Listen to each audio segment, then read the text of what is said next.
ઘેર આવો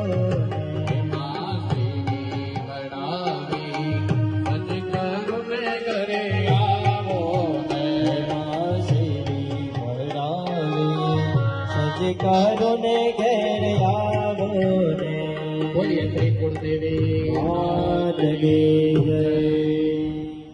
ફૂલ ચોખા તમારી થાળીની અંદર મૂકી દેવાના. બે હાથ જોડી તમે જેમને ગુરુ માનતા હોય, ગુરુ ગાદીને માનતા હોય, એ ગુરુદેવને વંદન કરવાનું. અને ગુરુ ન બનાયા હોય તો કૃષ્ણમ વંદે જગત ગુરુ. ભગવાન કૃષ્ણ પરમાત્મા આખા જગતના ગુરુ છે. તો બે હાથ જોડી ગુરુ મહારાજને અને ભગવાન કૃષ્ણ પરમાત્માને વંદન કરી પ્રાર્થના કરવાનું કે તમારી દયાથી, તમારી કૃપાથી અમને આ યજ્ઞ કરવાનો અવસર મળ્યો છે, તો તમે પણ પધારજો. તો આવો ગુરુ મહારાજને વંદન કરી આપવાના. નમો ગુરુભ્યો ગુરુપાદુકાભ્ય નમઃ પરેભ્ય પરપાદુકા